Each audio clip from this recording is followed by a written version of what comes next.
નમસ્કાર દર્શક મિત્રો, હું શીતલ મહેતા ન્યૂઝ ઓફ કચ્છમાં આપનું સ્વાગત છે। આજે તારીખ 1 ફેબ્રુઆરી 2024। જોઈએ આજના સમાચાર।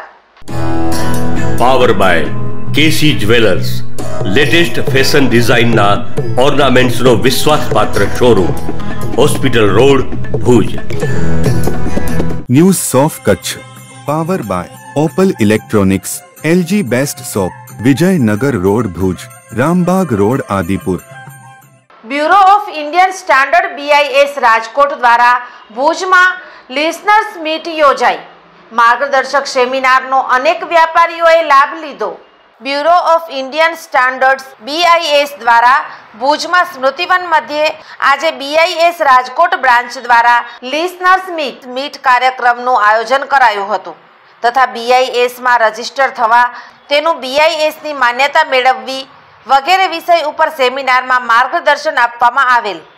આ સેમિનારમાં દીપ પ્રાગટ્ય બાદ આવકાર પ્રવચન તેમજ કાર્યક્રમના હેતુની સમજ રાજકોટ બ્રાન્ચના પારિજાત શુક્લા, વૈજ્ઞાનિક તથા BISના DG વગેરેએ માર્ગદર્શન આપ્યું હતું તથા SD રાણે, મનીષ કુમાર, નિખિલ રાજ વગેરેએ જુદા જુદા વિષયો ઉપર ચર્ચા કરી માર્ગદર્શન આપેલ તથા ઉપસ્થિત સૌના જે કોઈ પ્રશ્નો હતા તે સંબંધે સલાહ આપી હતી। પ્રમોદ કુમાર તિવારી, BISના ડાયરેક્ટર जनरल IAS अधिकारी दिल्लीए जણાવ્યું કે जो मुख्य बातें हैं वो कि पहली तो ये कि हम लोग इस क्षेत्र के लिए, कच्छ क्षेत्र में जो औद्योगिक विकास हो रहा है उसको ध्यान में रखते हुए गांधी धाम में भारतीय मानक ब्यूरो का एक शाखा कार्यालय स्थापित कर रहे हैं, जो 1 मार्च से काम करना शुरू कर देगा।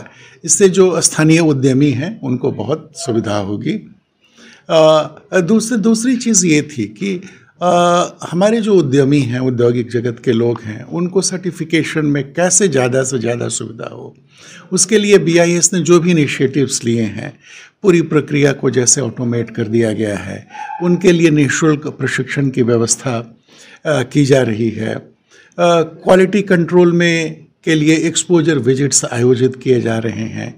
लैब फैसिलिटीज़ के दायरे को बढ़ाने के लिए बड़ी उद्यमियों के साथ हमारी बातचीत चल रही है। Cluster based laboratory facilities establish करने की बात चल रही है। तो इन सभी की जानकारी देना ये पर्पस था इस बैठक का।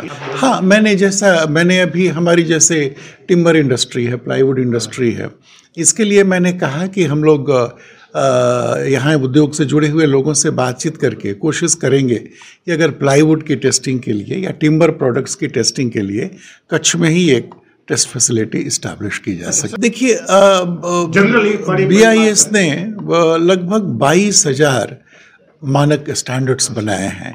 उनमें से 1200 मानक, लगभग 1200 मानक इस सर्टिफिकेशन के दायरे में हैं और सूची बहुत बड़ी, और उसमें भी लगभग 675 प्रोडक्ट आपको मैंडेटरी सर्टिफिकेशन जो कहते हैं हम, मतलब बिना BIS के लाइसेंस के आप वो बना ही नहीं सकते, आयात नहीं कर सकते, ऐसे प्रोडक्ट हैं। और इनमें आप इतनी लंबी सूची है कि आप इस कमरे में मौजूद किसी भी चीज़ को देख लें तो वो अब चाहे वो एयर कंडीशनर हो, सीलिंग फैन हो, उसमें एक हेल्थ से रिलेटेड में मेडिकल डिवाइसेस के स्टैंडर्ड हम बनाते हैं, जैसे एक्सरे मशीन हो गई, थर्मोमीटर हो गया, इस तरह की चीज़ें। लेकिन इनके रेगुलेशन का जो दायित्व है वो एक संस्था है, सेंट्रल ड्रग CDSO जिसको कहते हैं, ये उनके पास में है। बिकॉज ये सारे मेडिकल डिवाइसेज जो ड्रग्स एंड कॉस्मेटिक्स एक्ट हैं हमारे, उसमें ड्रग्स के डेफिनेशन में आ जाते हैं। ए रीते भुजમાં BIS માનક અંગે વિસ્તૃત માહિતી આપવામાં આવી હતી। ભારતીય અંક જ્યોતિષ શાસ્ત્રના પ્રણેતા, ભારતના 8 વડાપ્રધાનોની આગાહી કરનાર જ્યોતિષી શંકર ગોર इंदिरा गांधीना विजय अने अपमृत्युनी सचोट आगाही करी, राजीव गांधीना पराजय अने तेमना अपमृत्युनी पण सचोट आगाही करी, अटल बिहारी वाजपेयीना राजीनामानी सचोट आगाही करी, हालना भारतना वडाप्रधान नरेंद्र मोदीनी जीतनी पण सचोट आगाही करी। वर्ष 2012 में पण नरेंद्र मोदी माटे आगाही करी छे के मोदीजी जीतनी हेट्रिक करशे अने 2024 में पण चूंटणी जीतशे। ज्योतिषी शंकर गोरनी मंत्रजाप, गुरुना नंग वगर साची सलाह अने सचोट उपायथी 20,000 थी वधु लोकोने फायदो थयो। ઘર બેઠા સલાહ મેળવો. Mobile number 9909602928. ટીના હાઉસ, છઠ્ઠી બારી ring road, Bhanji street, Bhuj, Kutch. દર્શક મિત્રો, આ હતા આજના સમાચાર. આવતીકાલે ફરી મળીશું. ત્યાં સુધી મને રજા આપશો. નમસ્કાર.